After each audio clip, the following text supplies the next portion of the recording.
So I'm a doctor, but I kind of slipped sideways into research, and now I'm an epidemiologist. And nobody really knows what epidemiology is. Epidemiology is the science of how we know in the real world if something is good for you or bad for you. And it's best understood through example as the science of those crazy, wacky newspaper headlines. And these are just some of the examples. These are from the Daily Mail. Every country in the world has a newspaper like this. It has this kind of bizarre, ongoing philosophical project of dividing all the inanimate objects in the world, really, into the ones that either cause or prevent cancer. So here are some of the things they've said. Cause cancer recently: divorce, Wi-Fi, toiletries, and coffee. Here are some of the things they say: prevent cancer, crusts, red pepper, licorice, and coffee. So already you can see there are contradictions here. Coffee both causes and prevents cancer. And as you start to read on, you can see that maybe there's some kind of political valence behind some of this. So for women, housework prevents breast cancer, but for men, shopping could make you impotent. So we know that we need to start unpicking the science behind this. And what I hope to show is that unpicking dodgy claims, unpicking the evidence behind dodgy claims, isn't a kind of nasty carping activity. It's socially useful, but it's also a kind of an extremely valuable explanatory tool, because real science is all about critically appraising the evidence for somebody else's position. That's what happens in academic journals. That's what happens at academic conferences. The Q&A session after a postdoc presents data is often a bloodbath, and nobody minds that. We actively welcome it. It's like a kind of consenting intellectual S&M activity. So what I'm going to show you is all of the main themes, all of the main features of my discipline, evidence-based medicine, and I will talk you through all of these and demonstrate how they work, exclusively using examples of people getting stuff wrong. So we'll start with the absolute weakest form of evidence known to man, and that is authority. In science, we don't care how many letters you have after your name. In science, we want to know what your reasons are for believing something. How do you know that something is good for us or bad for us? But we're also unimpressed by authority because it's so easy to contrive. This is somebody called Dr. Gillian McKeith, PhD, or to give her full medical title, Gillian McKeith. Again,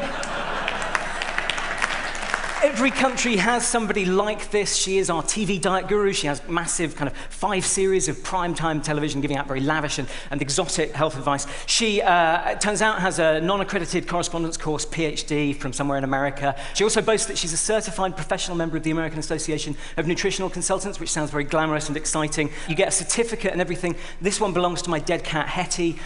She was a horrible cat. You just go to the website, fill out the form, give them $60, and it arrives in the post. Now, that's not the only reason that we think this person is an idiot. She also goes on and says things like you should eat lots of dark green leaves because they contain lots of chlorophyll and that will really oxygenate your blood.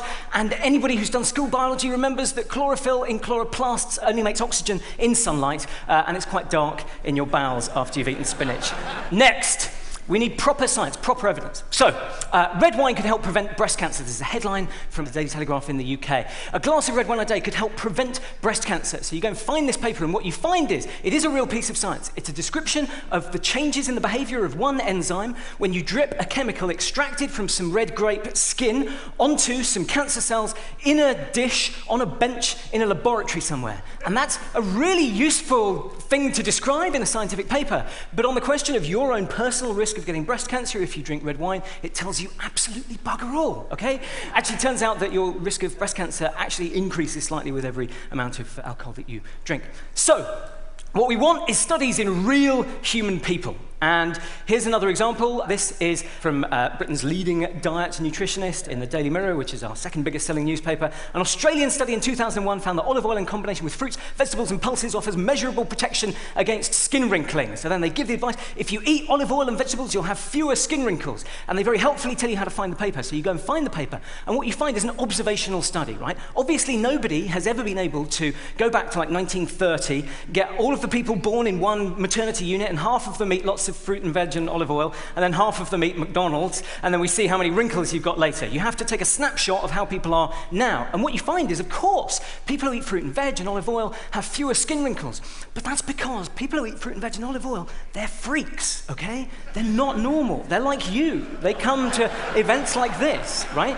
They are posh, they're wealthy, they're less likely to have outdoor jobs, they're less likely to do manual labor, they have better social support, they're less likely to smoke. So for a whole host of fascinating, interlocking social, political, and cultural reasons, they are less likely to have skin wrinkles. That doesn't mean that it's the vegetables or the olive oil. So, Ideally, what you want to do is a trial, and everybody thinks they're very familiar with the idea of a trial. Trials are very old. The first trial was in the Bible, Daniel 1:12. It's very straightforward. You take a bunch of people, you split them in half, you treat one group one way, you treat the other group the other way, and then a little while later, you follow them up and see what happened to each of them. So I'm going to tell you about one trial, which is probably the most well-reported trial in the UK news media over the past decade. And this is a trial of fish oil pills. And the claim was fish oil pills improve school performance and behavior in mainstream children. And they said, we've done a trial. All the previous trials were positive, and we know this one's going to be too. That should always ring alarm bells, right? Because if you already know the answer to your trial, you shouldn't be doing one. Either you've rigged it by design, or you've got enough data so there's no need to randomize people anymore. So this is what they were going to do in their trial. They were taking 3,000 children. They were going to give them all these huge fish oil pills, 6 of them a day. And then a year later, they were going to measure their school exam performance and compare their exam performance against what they predicted their exam performance would have been if they hadn't had the pills. Now, can anybody spot a flaw in this design? And no professors of clinical trial methodology are allowed to answer this question. So there's no control. Okay, there's no control group, but that sounds really techie, right? That sounds really, no, that's a technical term. The kids got the pills and then their performance improved. What else could it possibly be if it wasn't the pills? They got older, okay, we all develop over time. And of course, also there's the placebo effect. The placebo effect is one of the most fascinating things in the whole of medicine. It's not just about taking a pill and your performance and your pain getting better. It's about our beliefs and expectations. It's about the cultural meaning of a treatment. And this has been demonstrated in a whole raft of fascinating studies comparing one kind of placebo against another. So we know, for example, that 2 sugar pills a day are a more effective treatment for getting rid of gastric ulcers than 1 sugar pill a day. 2 sugar pills a day beats 1 sugar pill a day. And that's an outrageous and ridiculous finding, but it's true. We know from 3 different studies on 3 different types of pain that a saltwater injection is a more effective treatment for pain than taking a sugar pill, taking a dummy pill that has no medicine in it. Not because the injection or the pill do anything physically to the body, but because an injection feels like a much more dramatic intervention. So we know that our beliefs and expectations can be manipulated, which is why we do trials where we control against a placebo, where one half of the people get the real treatment and the other half get placebo. But that's not enough. What I've just shown you are examples of the very simple and straightforward ways that journalists and food supplement pill peddlers and naturopaths can distort evidence for their own purposes.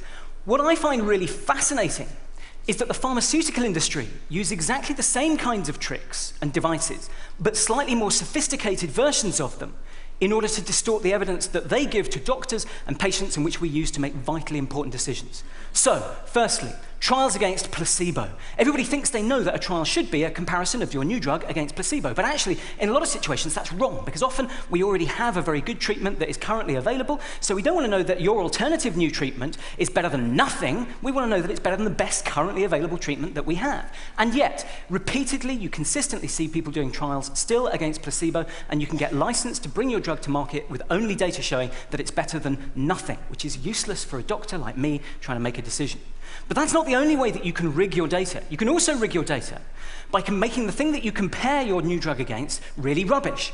You can give the competing drug in too low a dose so that people aren't properly treated. You can give the competing drug in too high a dose so that people get side effects. And this is exactly what happened with antipsychotic medication for schizophrenia. 20 years ago, a new generation of antipsychotic drugs were brought in, and the promise was that they would have fewer side effects. So people set about doing trials of these new drugs against the old drugs, but they gave the old drugs in ridiculously high doses, 20 milligrams a day of haloperidol.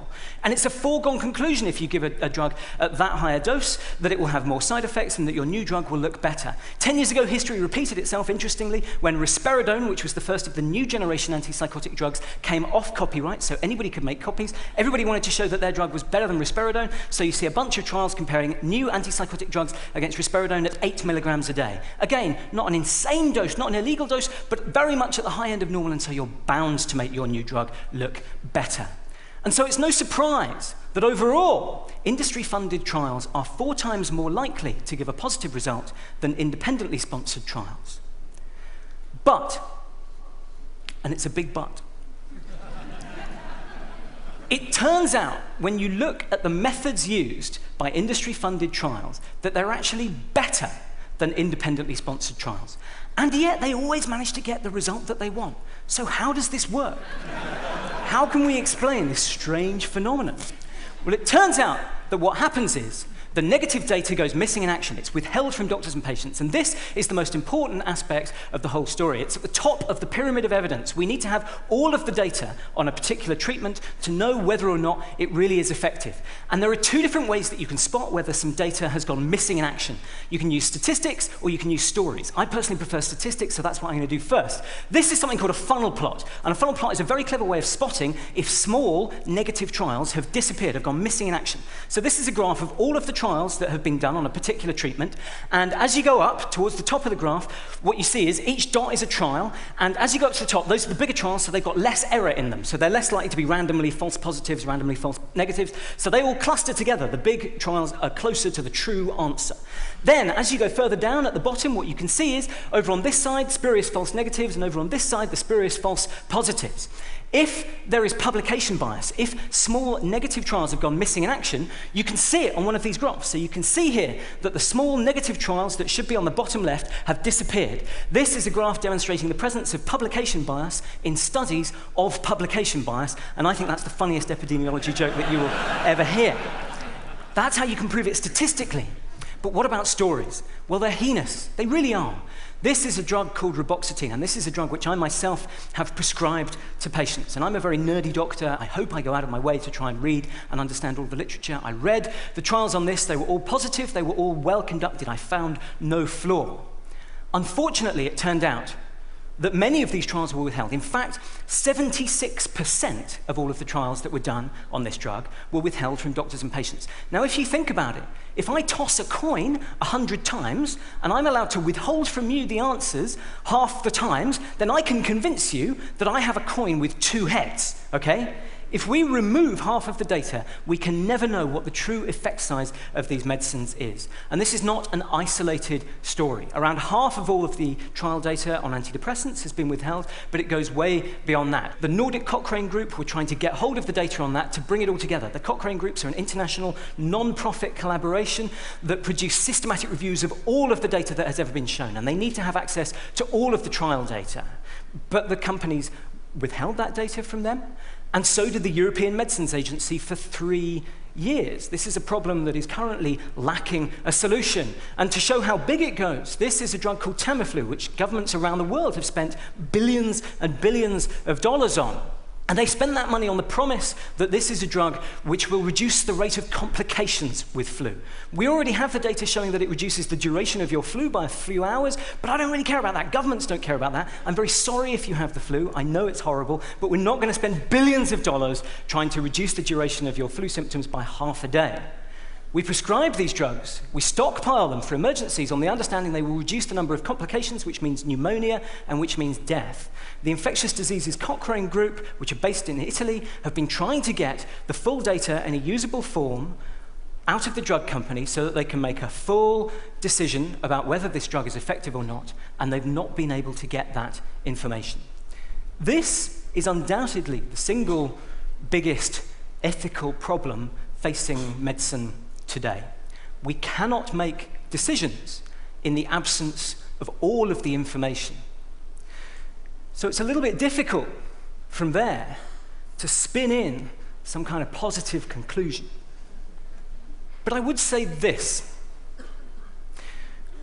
I think that sunlight is the best disinfectant.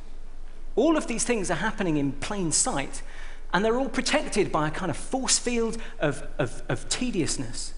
And I think with all of the problems in science, one of the best things that we can do is to lift up the lid, finger around at the mechanics, and peer in. Thank you very much.